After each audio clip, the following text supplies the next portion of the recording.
you're a poet. Says anyone who calls you cliche is an anti-immigrant bigot. Diaspora poem calls me baby. Sings me to sleep at night since no one else will. Ella canta las mañanitas que cantaba de mi David. Diaspora says sorry. Calls me bitch and queen out the same mouth. Says I am your home now. Says this is your home now. Says Diamartyr like Selena. Says you were born for this, but all I can muster is no landscape is forever. I can only stand where my feet are, even when I'm dying of thirst. Even when there are too many maps to make sense of, and I can't find the place that I've never had the words to call home, so I call collect. Ask my abuelita to keep pushing pesos into the phone booth until I can form sentences in my mother tongue. Tell her, te quiero tanto. Te extraño. Vamos a ir a Mexico for mis vacaciones de invierno, but all I can manage is, I'm sorry. And not even in Spanish either, so I pray to Nuestra Virgen that I'll survive another winter in the meantime. I dream of the last time I felt fluent in any language. Of the last year, I didn't need no passport to cross the border. Of all those nights rocking home from the circus where we'd stop by the front gate right where the bougainvillea bloomed and she'd call me hijita de mi vida, and I wake up gasping, wondering if I'll pass on all this longing to my daughter's daughter too, if she'll remember the taste of limonada in the summertime, or she too will be trapped in this world without end because I can't help myself. My body was born for warmer climates, but I didn't know that until I moved up north. Until my chapped lips burn when the cold sets in, no matter how much coconut oil I rub on, when it keeps snowing into April. I get down on my knees at Easter service sobbing, I will pay any price to evoke the unnameable. And all the voices in my head speak of beaches, speak of deserts, and speak of homelands, and then go silent, or maybe speak all as one, saying, we knew it. We were right, all along. Thank you. Yeah!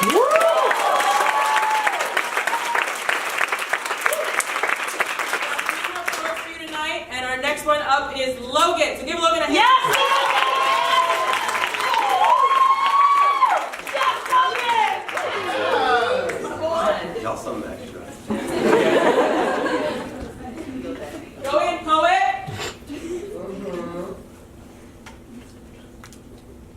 In this picture, she's happy. Her smile bright, her eyes gentle. And girl, her edges laid. No one knows her name because it is yet to trend on Twitter. She glows. Like a sun told too often she is just a candle, but she still carries herself confident. She knows she is blessed with the black girl magic that keeps melanin immortal. She doesn't know that she'll be 18 forever. She doesn't know it. But this photo will be a blueprint for a black Madonna, an artist's envisionment of the girl before heaven, divine feminine without wounds, wrapped in power and peace and possibility and not shrouds in this depiction. There is more God and less crucifixion, and there is no knife in her neck. Under this photo, the comments want to know if it's really about race, if it really had to do with her being a black woman, if we shouldn't wait until we have evidence. As if there aren't morgues full of answers to questions like these. You see, I've been looking at this picture of a black girl ghost who faded too quickly from strange fruit to soundbite to silence, and I can't seem to find the mystery to how a man's misogyny manifested in murder. Made this Madonna memory or myth or melted into mist, missed by the public eye. I never noticed how a noose looked like a question mark at the wrong angle. I guess it was already spelled out for me. I guess it's hard to miss the message when you played hangman for generations. Okay,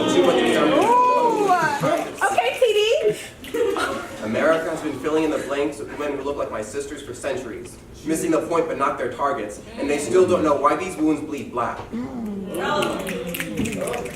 The day Nia Wilson died, I almost called my sister to tell her I love her. But I was too scared of the sound of her not picking up the phone. Thinking of siblings sent silent into static or names and news drowned out by too much white noise. I want to tell her to be safe, but it's hard to talk when my voice becomes swollen with fear. Enveloped in skeletons I know only from headlines. I felt my voice constrict, like a python, like a eulogy, like a chokehold, felt my throat shrink and squeeze, another black boy too black to breathe. Iron making my tongue a shovel and my art a graveyard. So this cannot be the dossier of dead names I hear every time I go to a poetry slam. Cannot be an apology, an offering, a shrine to every black woman fighting on the front lines alone, left lost in the news cycle or lying lifeless on a train platform against concrete where roses do not grow. This poem cannot be about tomorrow when too many tomorrows has been taken, so this poem has to be about now. So this time, I don't want to hear no wind whistle through an empty vigil. Don't want to see a rally left more ghost than the victim. Don't want to see anyone act like there's a thread of random in the tapestry of this tragedy or hesitate at the coincidence in this so-called incident. Before you wait for justice to exist in more than just poetry, let sorrow or certainty smother your sound, remember that silence has a body count. I still haven't called my sister. So I listen to Miss Messages and her voice becomes a hymn. Every one of my siblings' syllables lilt softly like a song written by the hands of God. If I close my eyes, I can see hers. She is how the girl in this picture should have been. Protected, at peace, without a cross to bear, her future nestled between possible and probable. Alive.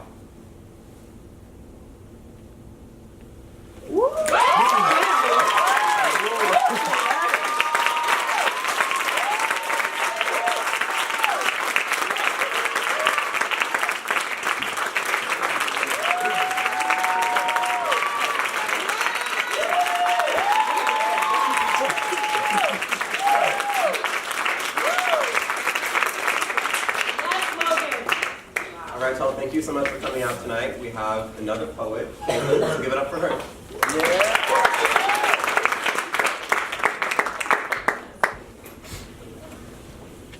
This poem is after James Baldwin. Yes. My mother breaks a branch of her rib like the last wishbone, and I watch the way the weight of this lineage has borne down on her shoulders. The way her back becomes a question mark not unlike her existence. I return home to see furniture become dust, become the vacant rooms we rent to strangers for spare cash.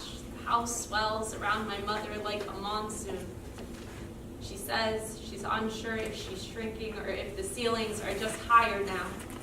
I do not listen to my mother when she tells me to stay safe, or bring a jacket, or to love less. But I feel myself becoming her every time I skip a meal, every time I christen my boldness by saying I'm sorry, every time I place my self-doubt on the altar and forget the times I have been in love with myself. You see, my mother, she sent the rain. The same way her mother taught her how to conjure, how to make magic out of apartment buildings and absent fathers. I come from Korean women who call the rain like the second coming. In the absence of loss, does an Asian woman still exist?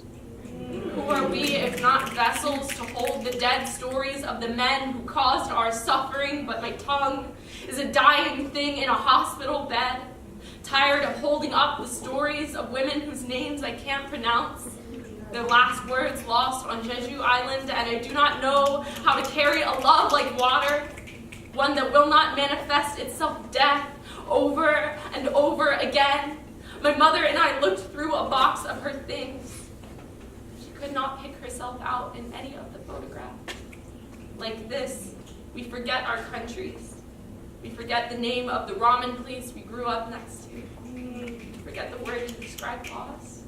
We forget the taste of barley on the roof of our mouths. All art is a kind of confession, so here I bring my sins to the confessional. I bring my skin to this unbecoming. I tell my mother I love her. I stay safe. I bring a jacket. Love less.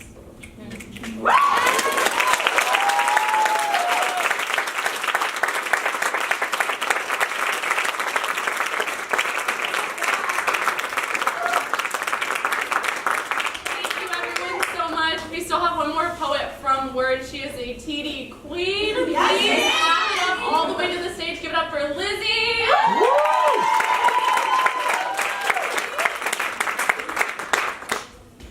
Okay, so normally I don't preface my poems, but I think this one needs it. So there was this poet named Mary Oliver who died recently, I think like late January. And so I've been thinking a lot about this one poem she wrote.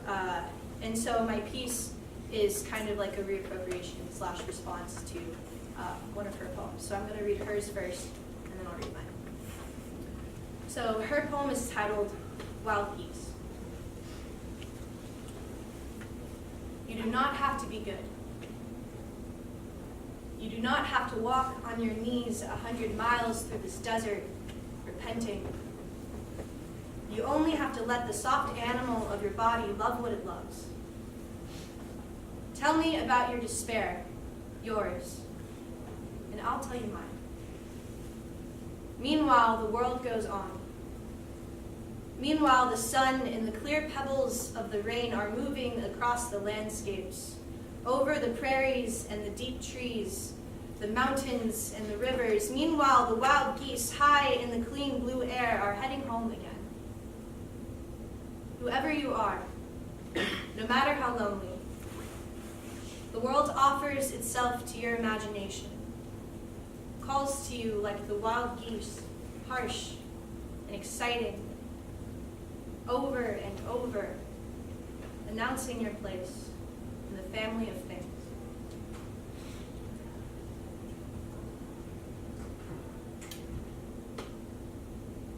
I do not know how to be good.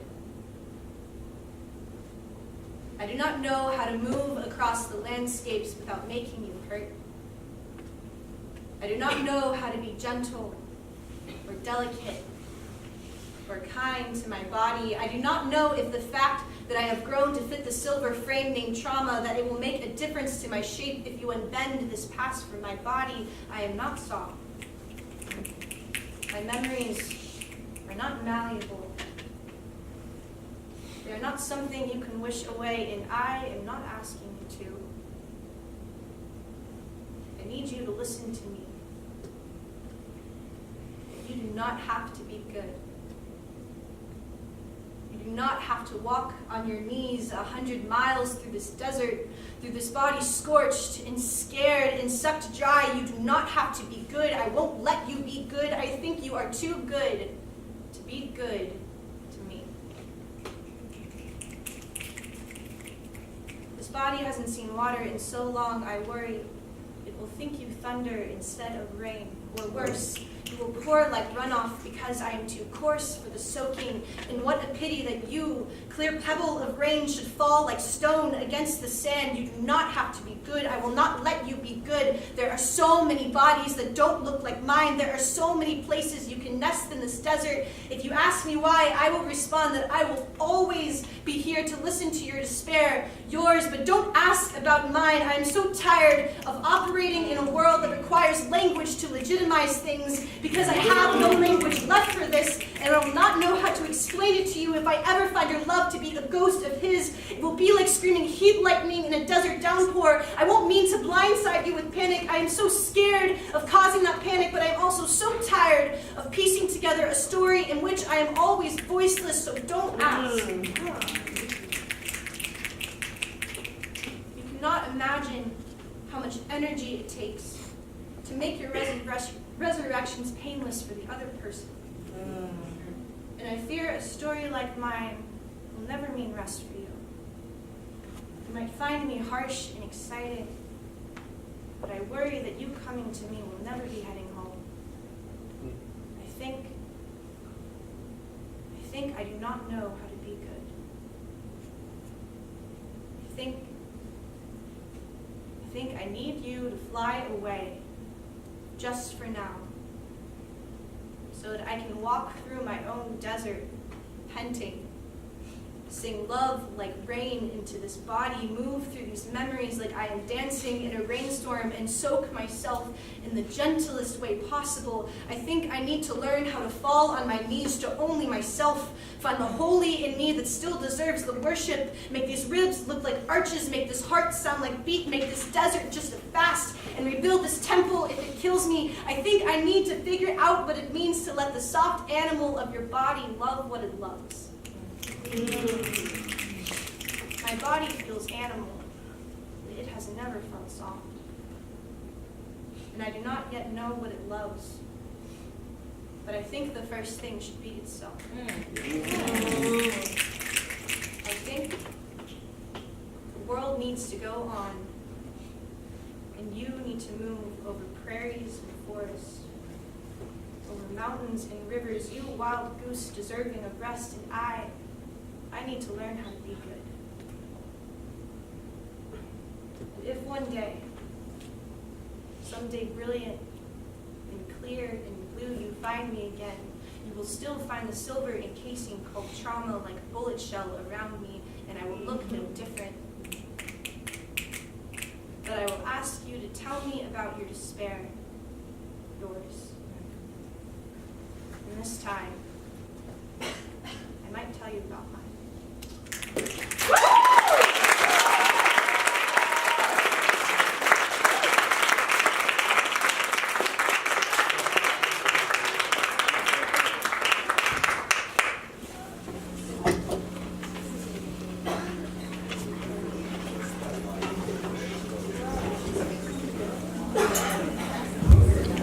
In 2007, President Barack Obama, then a junior senator from Illinois, announced his candidacy for the presidency of the United States, signaling the momentous start of a journey to being the first African-American leader of our country.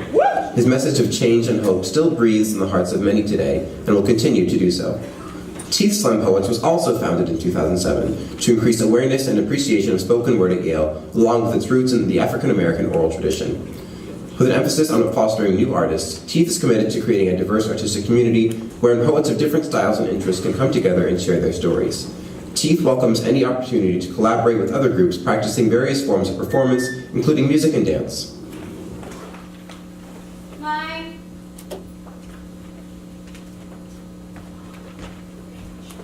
Hi, I'm Rachel.